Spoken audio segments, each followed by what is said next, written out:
In this edition of UTA Spotlight, we take a look at UTA's National Pan-Hellenic Council. And we take a look at an event that offered traditional Vietnamese food. We will also talk about UTA softball's first game of the season. UTA Spotlight starts now.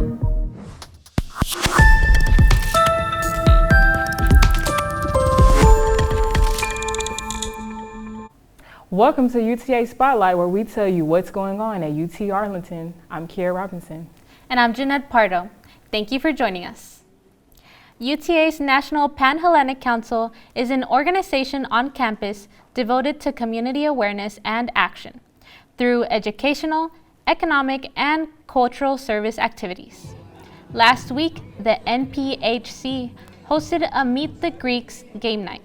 The event is a part of the biannual NPHC Week. Members and non-members alike join together to play all sorts of games while enjoying music and snacks. The event allowed for students to meet other members within the NPHC, as well as the organization's council members. I would say it's the community. I definitely feel like I have created bonds that I probably never would have created if I didn't join the organization. For more information about the National Pan-Hellenic Council and its organizations, you can find them on Instagram and Twitter at UTANPHC. UTA celebrates Lunar New Year with Joyful Tet Festival hosted by UTA Vietnamese Student Association. Our reporter Ron Everett has the details. Friday night, UTA VSA Vietnamese Student Association hosted the annual Tet Festival. So today is just kind of like our Lunar New Year. We celebrate it every year around February. We just follow the lunar calendar. The event had plenty of music, food, and dancing, and curious students couldn't resist from dropping in and checking it out. I just saw a lot of people coming up here, and I saw my friend come up here, and I just wanted to see what was going on, and then I stayed because I saw them dancing and I thought it was really fun. When the sun goes down. The most exciting part of the event that people were looking forward to was the lion dance. Traditionally, the myth is that the lion is a kind of mythical creature, like a cross between the spirit world and our world. And the villager would come at the beginning of the New Year's and invite the lion to come to their house, their businesses, to chase the bad spirits away. When it comes to Tet festivals, there are many special preparations. Personally, we gather all our foods and then we put it outside of our house, and we pray in front of it as well, and we do our prayers during that time. We also come together as a family and we just celebrate the New Year. Friday night's Tet festival was full of excitement, joy, and laughter.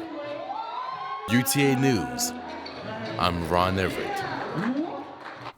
The Tet Festival was a great opportunity for the VSA organization students to celebrate Vietnamese culture. A UTA student organization held a peaceful demonstration inside the campus's University Center, asking for social change in the fight against racism. Reporter Travis Collins explains more. On this cold and rainy day, UTA's Progressive Student Union gathered inside the E.H. Hereford University Center in their 6-year campaign to renaming of the University Center and Wolf Hall, both named after deans who were both white supremacists, and the removal of Hereford's bust.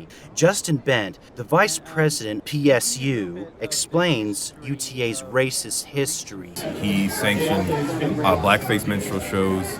He supported the segregation of the student body as well as the faculty. But despite support, the current dean of UTA, Jennifer Calley, and other members haven't agreed to the changes. Joe Carpenter, vice president and chief communications officer, responded by stating, "A task force did not find any evidence that Dr. Hereford was directly responsible for the allegations against him, but a new resolution is being reviewed by the student government.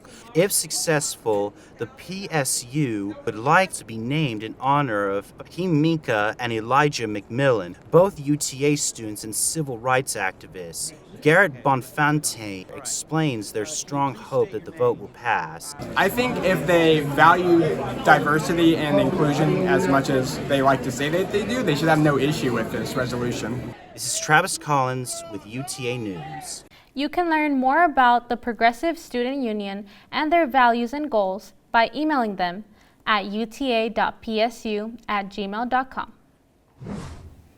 When we come back, we will catch up on the UTA Lady Mavs' first couple of softball games of the season.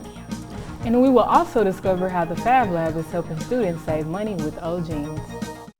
COVID-19 has changed how we show up and show out with our family. Now it's time to take the first step that lets us get back to talking smack with a side of mac and cheese. Before we can safely come together, we need the facts. As COVID-19 vaccines become available, you may have questions. Should I get it? Is it safe? Should I wait? It's smart to question. Now, get the facts at getvaccineanswers.org so you can make an informed decision when vaccines are available to you. Hey Mavericks, let's talk sports.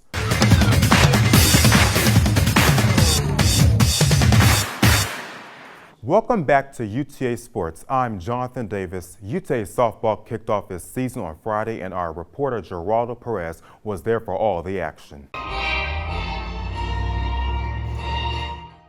The UTA softball team kicked off the 2023 season with an exciting first meeting against Texas Tech, winning the game by a score of 4-3. The February 10th matchup marked one of two games the Mavericks were scheduled to play, ultimately rescheduling the second game against the University of Tulsa due to severe wind chill. The cold temperature didn't bother the fans, however, who came to support the home team. It's really fun. It's a little bit cold, but besides that, man, it's a lot of fun, good energy, so I'm having a good time. The weather didn't bother the Mavericks either, as the team played well to achieve the victory. Highlights from the game include Zaya Castrovida's RBI single to tie the game early on, and Kimber Cordemelia going 3 for 4 with 2 RBIs, with the second run being the game clincher for the Mavericks.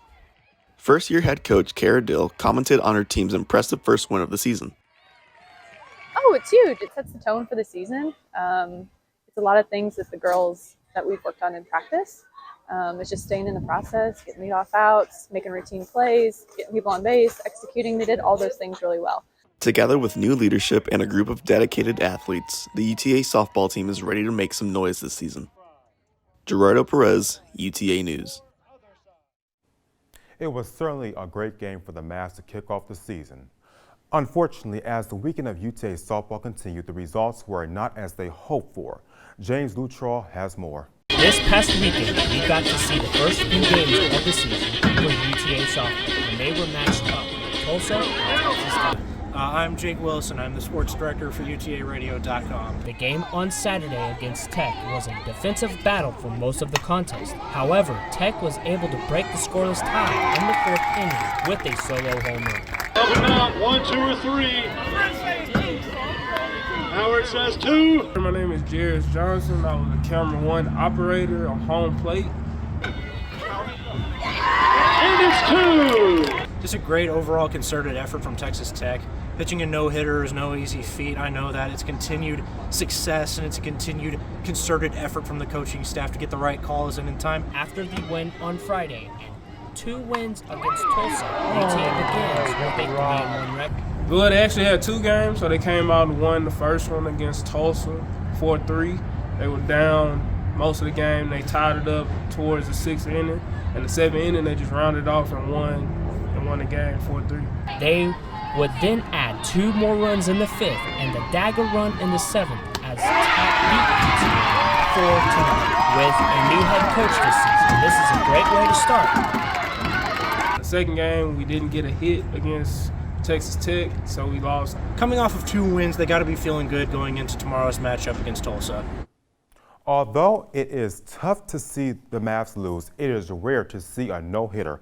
Hopefully the Mavs can get back on track in their next game. That's all we have for Maverick Sports. Now back to the newsroom. Having a special pair of jeans with a tear in them can be quite frustrating. Our reporter Michaela Miller had the chance to learn how to not only repair jeans but also save money thanks to So Sustainable. Knowing how to sew has become a rare skill in the recent times. When we get a small tear in our jeans, we immediately turn to buy a new pair. However, UTA Libraries created a way for students to learn how to repair clothing while also saving money. Experiential learning event specialist Grace Bacchus created a fun yet educational way for UTA students to learn how to sew.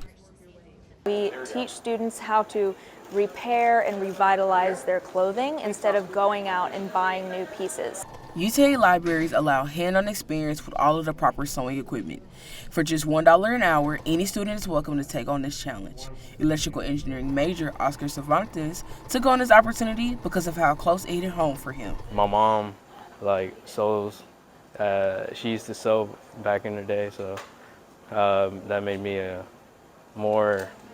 grasp me more to learn about how to sew. Having access to activities such as this can help not only educate, but also slow down the process of global warming. It's really important that we acknowledge how our clothing consumption affects the environment.